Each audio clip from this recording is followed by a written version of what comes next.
Hello everybody, this is the Beetleman 69, and today I'm going to review the final Creedence Clearwater Revival album, Mardi Gras, recorded in January 1972 and released in April 11th, 1972.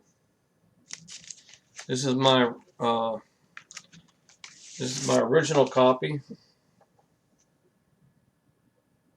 as you can see.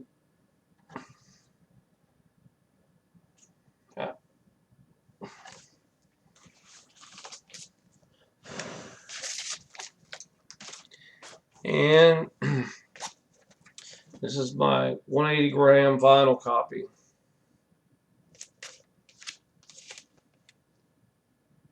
Which is true to the original artwork.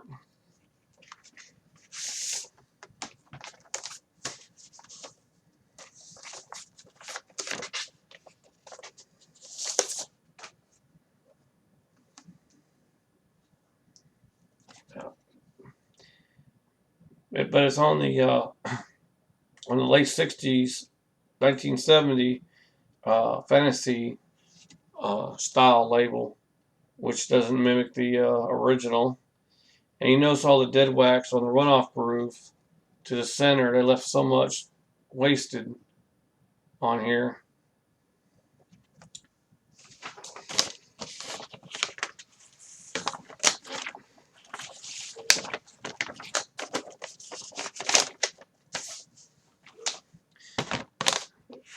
Back in here. This album was made in the Czech Republic. I don't know if you might be able to see it.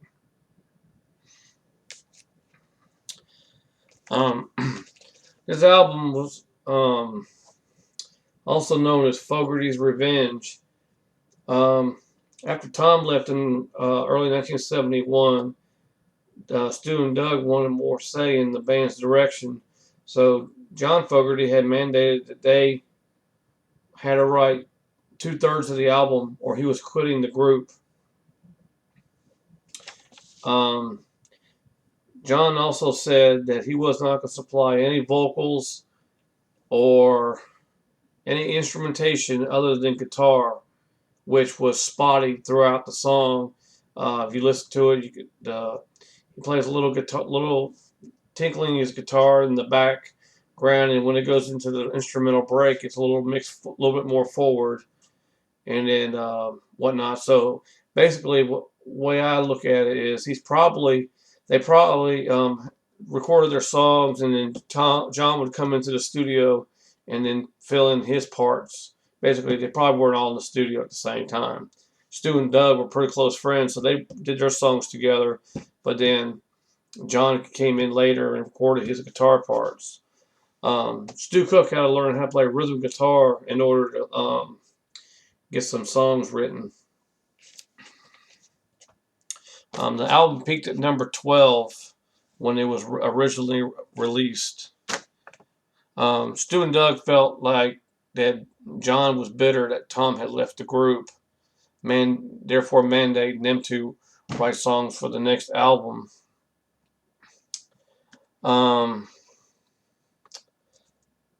And Stu and Doug also felt that John was looking for an excuse to leave the group altogether, to break the band up. Alright, let's get to the songs. Looking for a Reason opens the album. It's a John Fogerty composition, a song as a country-esque song dealing with his marriage breakup at the time. Say you're looking for a reason not to go, but when the morning comes, I'll be on my way. There's a line in here that says, yesterday I tried once more to find a way to share the trouble on my mind. Seems like you turn away every time. I used to like it here. I can't remember why. I mean, it's just pretty profound and blatant and blunt about his marital troubles. It's a decent song. It's not one he really tried real hard on. You know, just something just to crank out and put on the album. Track number 2, Take It Like a Friend, first Stu Cook composition. It's a pretty much an all-out attack on John Fogerty, aimed at him, um, saying that he held the rest of the band back artistically, that he was pretty much running the show, and he said in a song that we run up to the light, showing empty hands. I saw it before it started. Seems long since we began. I hope you take it like a friend. Basically saying that, hey, now we're up to the front lines, but we have nothing to show for it. We have no artistic past outside of being in this band, playing instruments, and that's it. And pretty much slammed him on this song. Vocally, it's a horrible. I can't sing. I mean, it's bad. And go on YouTube. You can, if you don't have this album, you can go on YouTube and listen to it. His vocals are real bad. He can't sing with the flip. Need Someone to Hold is the first Doug Clifford composition. His singing's a lot better than Stu Cook's. Pretty much is like dealing with social issues. Sounds like I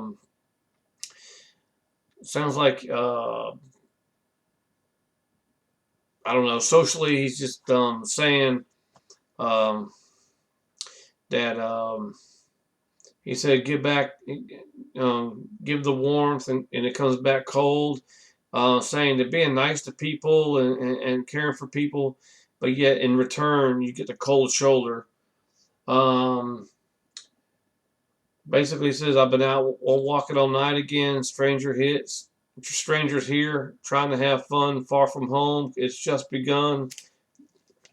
Give out the warmth, and it comes back cold."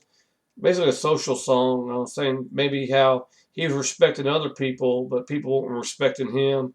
I don't know if the narrator was talking about maybe a homeless person or a person of less fortunate, and was not being treated right, in my opinion. But it's a pretty good song, though. I mean, being how it's only some of his first songs he ever wrote. I mean, it's okay. I mean, um, next song, "Tearing Up the Country." This was co-written by Doug Clifford and Stu Cook. This is Doug Clifford's lead vocals. This is more up tempo song. Um, Talking about he was there was nobody else out. There's nobody else out there to like, so he was a part-time music man. And he said, "There's no one else to fan. I'm tearing up the country with a song." Basically, he's saying he could. People say he could be doing other things, like his mom and pop said you should, go to school and make your family proud. He said, "I paid no attention, left my books at home, and played my music real loud." It's a pretty good upbeat song. I mean, for one of his first songs, it's pretty decent song. I mean, I enjoyed it. I enjoyed it a lot. Um, Last song on the first side is "Someday Never Comes," John Fogerty composition, more country-esque type song. Um, it deals with when his dad left his mother when they were young, and he was never around for him.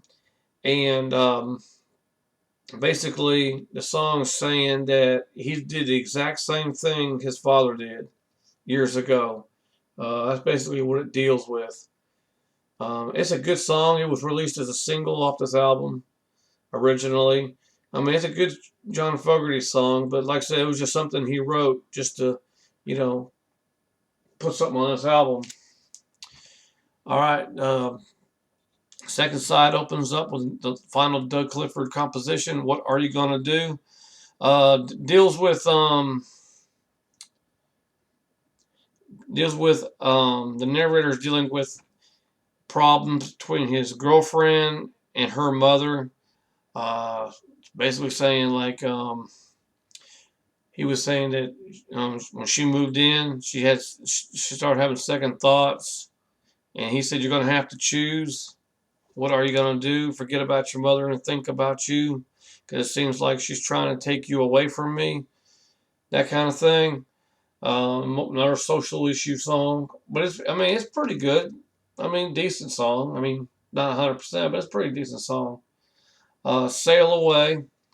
Another Stu Cook, Night Disaster of a song. I mean, I would say maybe the lyrics are good, but his singing is bad. Again, it's bad vocally. Um, uh, Hello Mary Lou. John Fogerty does a cover of the old Gene Pitney 1961 song. Um, it's a pretty good song. He's trying to stay more to I guess, to the true version, the original version, or something close to it. I've never heard the original, but I'm sure he's trying to. It's a pretty good song. Decent. He sings it well, and whatnot. So yeah, he does a pretty good job. Um, the next two songs were actually released on a single the year prior in 1971. The first one is Door to Door, Stu Cook composition, his first song he ever wrote, which was the B-side to the following song. It's a pretty good song. It's a little progressive song, but like I said, his singing is just horrible. Um, but I mean, what can you say? Song was inspired from what I've read from when Doug Clifford's first job was selling door to door back before it became a band, and it was just inspired him to write this song. I mean, it's okay. It's like I said, the vocals aren't very good at all, but I mean the words are okay. And the final song that closes out the album, the John Fogerty composition and classic song, "Sweet Hitchhiker," a great song, a real fast-moving song. What can you say? It was John Fogerty's genius, and it has great vocals and great guitar in it, and bass and whatnot. Really great song. Um, if I was to rate this album, I'd probably give it a. I'm going to be a little about this. I'd probably give it a 7 out of 10 for Mardi Gras. So that's my review. I appreciate you watching. Please subscribe and please leave comments below on your thoughts of the album. And thanks for watching.